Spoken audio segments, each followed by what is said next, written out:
ነገር እንኳን የሆነ ነገር ማማከር ብፈልግ የሆነ ነገር ስለ አብርሃም እንኳን የተሰማኝ ስሜት ቢኖር በቃ እንደ ማንኛውም ሰው ሳታርቀኝ አቅርበክ እንደ እህት እንደ ታናሽ እህት እንደ በቃ በብዙ ነገር አንደርስታንድ አድርገኝ ሴትነቴን ተረድተክ ዛሬ ላይ ነገር ነው። ግን ደግሞ አንተ የመከርከኝን አይነት ሴት አንተ ያስጠነቀካትን አይነት ሴት ለመሆን እሞክራለሁ። ሬዲ ነኝም እሆናለሁ ብዬ አስባለሁ። እሞክራለሁ ሳይሆን እሆናለሁ ብዬ አስባለሁ። ምክንያቱም እኔ ከብዙ ነገሮች አንጻር ህይወትን ብዙ ነገር አይቻለሁ። ያ ማለት ብዙ ላይፍ እንዴት ነው ፊሊንጎችን አሳልፌ በስራ በኩል በተለይ በስራ በኩል በጣም ብዙ ነገር አሳልፌ ነው እዚህ የደረስኩት እና እግዚአብሔር ይመስገን አሁን ደግሞ ከአብርሃም ጋር ነገሮች የጋራ ሲሆኑ ሁሉም ነገር ቀስ በቀስ ሂደት በሂደት ያው የእሱንም ቤተሰቦች የኔም ቤተሰቦች ቀስ በቀስ ነገሮችን ያውቃሉ ብዬ ነው ማስበው፣ ይረዱታልም ብዬ ነው ማስበው። ከዛ ባለፈ ደግሞ በመሀላችን ጥል ቢኖር እንኳን ወይ የሆነ ነገር ቢያስቀያይመን ወይ የሆነ ነገር ብቀየመው ነገሮች እንዴት መፍታት እንዳለብን ነው በደንብ አድርገህ የነገርከኝ። ጓዳ አዋቂ ነው የልብሽን የሚረዳሽ ማለት ነው። ተረዳሽኝ አይደለ? አሁን ላይ ያለው ሰው አብዛኛው የተፈጠረ ያ ነው። ያንን ሁሉ ተፈጥሮ ያንን ሁሉ ነገር ሆነን ያንን ቤተሰብ እንደዛ ነገር ውስጥ ሁሉ ገብቶ እሺ በቃ በሰላም ኑሩ ተብሎ፣ ነገር ግን ይሄ ሲፈጠር መልሶ ደግሞ እኛ ጋር ምን ይላል? ወይኔ ሩታ እንዳያረገችኝ፣ ወይኔ እንደዚህ ሆንኩኝ፣ ልጄን ከለከለችኝ፣ ልጄ ላይ አየሽ እንደዚህ አይነት ችግር ተፈጠረ እና ለአንቺም ዛሬ ላይ እንደዚህ አይነት ችግር እንዳይፈጠር በጣም ልትጠነቀቂ ይገባል። አንቺም ደግሞ ቸኩለሽ አብረሽ እንጋባ ብትይው እሺ ብሎ ቶሎ እንደዛ አይደለም። ነገርን ቆም ብላችሁ አስብ። ይሄ ትዳር ሲባል አንዳንድ ጊዜ አሁን ላይ ምናልባት እያየሽ ነው አንዳንድ ነገሮች ያው ሚዲያ ላይም ህግ ላይም አንዳንድ ነገር በአሁን ሰዓት በጣም የሚያገባ ሰው በጣም በዛ።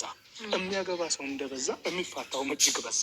ተረዳሽኝ አይደለም? ያለ ምንድን ነው የሚሆነው? አለመተዋወቅ ማለት ነው፣ አለመግባባት። ገባል? ይሄ ቦታ የሚባል ነገር አለ እንኳን አድርጓል ለእኔ አድርጎልኛል። ስለዚህ በዛ ነገር እስማማለሁኝ እና ደግሞ ያው ከንግግርህን የተረዳሁት ምናልባት ከተሳሳትኩ ባልስማማስ ምን አመጣለሁ ብለሽ ነው እንጂ አልስማማም ነው። አይ እንደዛ ማለት አይደለም። እንደዛ ነው የሚመስለው። ግን እንደዛ ማለት አማራጭ ሳይሆን አማራጭ ስታጣ ሳይሆን እንዴ እንደዛማ ይከፋኛል። እንደዛ ሳይሆን እኔ ሰላም ውድ ቤተሰቦች እንዴት ናችሁ? ደህና ናችሁ ወይ? ከኔ ጋር እግዚአብሔር ይመስገን። እንግዲህ ዴቭን ታውቁታላችሁ። ይህን ቪዲዮ ስትጀምሩ ግን ሼር፣ ላይክ፣ ሳብ ለምን አታረጉኝ? ማለት ተው አበረታቱ ተው። እና ዴቭ እንግዲህ ዛሬ ሄርሜላን እየመካከላት ነው ማለት ነው፣ እየመከራት ነው። አንቺ የሰው ወሬ አትቀበይ፣ እሱና ሩታ ወሬ ይቀበራሉ እና ጥሩ ሚስት ለመሆን ሞክሪ። ለሰርጉ ብቻ አይደለም መቸኮል ያለብሽ። ስለዚህ መጀመሪያ ተረጋጊ፣ ጥሩ ሚስት ለመሆን ሞክሪ። የባለፈው ህይወቱን እንዲፈጥም እንደባለፈው እንዲሆን አንፈልግም እያላት ነው። እና ዴቭ እንግዲህ ዛሬ በትህትናና በፍቅር ነው ያው የሚታወቀው። ዴቭ በትህትናና ሁሉንም በፍቅር ነው ማውራት የሚፈልገው። ከሩታም ጋር ሲገናኝ ታውቁታላችሁ እንዴት እንደሚያወራ እንዴት እንደሚያከብራት ማለት ነው። አሁንም መኪና አክብሮ ነው ሲያናገራት የነበረው።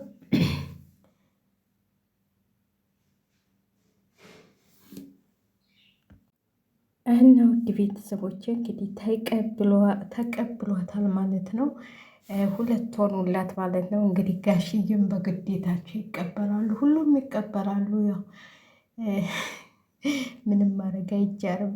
ያው የሰው ምርጫ መቼም እንትን አይባልም። ግን በአመቱ ሁለቴ ሰርግ አለ እንዴ? ሰርጉ እንኳን የሚሆን አይመስለኝም። እንግዲህ ያው ለጉራ ነው እንጂ ሰርጋቸው በአሁኑ አይሆንም ማለት ነው። አትቸኩሉ፣ ለሁሉም ነገር ተረጋጉ። አብርሽ የሰው ወሬ ይሰማል። ሩታና አብርሽ የተጣሉ በወሬ ነው፣ በጓደኛው ወሬ በዛ በዚህ እያቃጠሩ እና ለዚህ ነው የተለያዩት። ሰው አታስገቡ መሀላችሁ እያለ እየመከራቸው ነው። እንግዲህ ታጋሽ መሆን አለብሽ። አብርሽ ባህሪው በጣም መጥፎ ነው። ሩታ ያልቻለችው ሄርሜላ ልትችለው ወይ? ለነገሩ አስምጠዋለች እሷ እናቴ። አሁን እኮ እንትሉን ትቷ ምንድን ነው የሚባለው? እስመ አብ ወወልድ ወመንፈስ ቅዱስ በቃ ተዝረክርኳል እና ለማንኛውም ማስምጠዋለች እና እያላት ነው እየመካከራት ነው። እሷ ግን እንግዲህ እንደሚፈልገት ሴት እሆንለታለሁኝ አንተ እንደፈለግ እንደው እሆናለሁኝ አለች። እሞክራለሁ ብላ መጀመሪያ እሞክራለሁ ብላ ነበረ። እንደገና አሁን እሆናለሁ እንደምፈልጋት ሴት እሆናለሁኝ ታዛዡ ልሆን ተዘጋጅቻለሁ። አኩርፎ ሲመጣ ስቄ ልቀበለው ተዘጋጅቻለሁ ብላለች።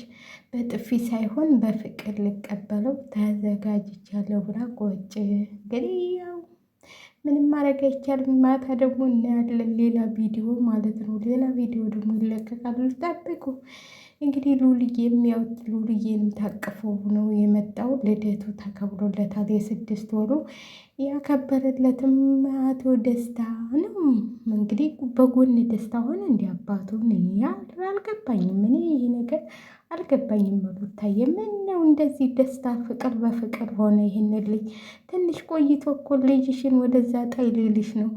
እናያለን። እሱ ታስወለደሽ በኋላ ሉልን አይኑን አልየው ባይልሽ።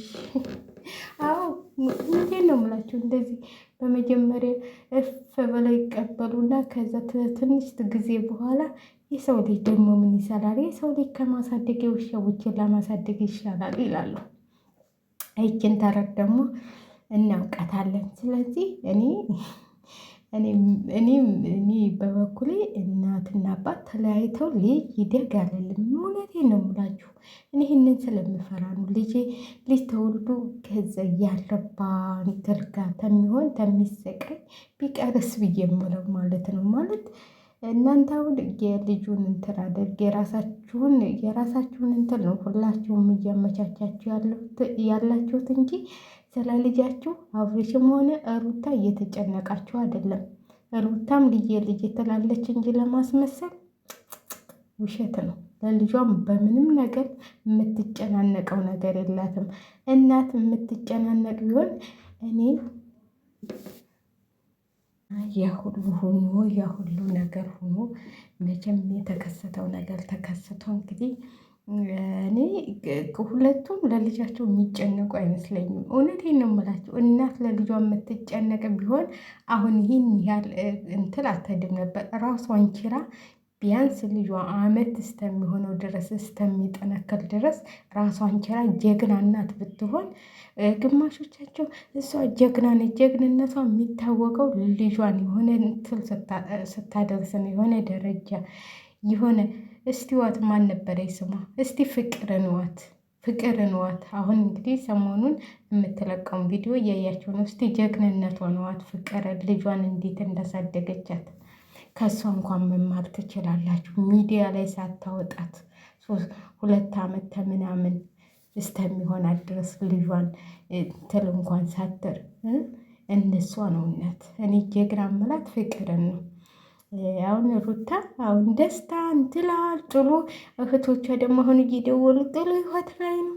እህታችሁን ምትንትል የምትሉ ቢሆን እኔ ሩታን በጣም ነው የምወዳት። አዎ ጀግና ነች፣ ግን ብትታገስ ልጇ ትንሽ የሆነ እንትል እስከሚል ድረስ ምን ችግር አለው? ገና ልጅ ነች።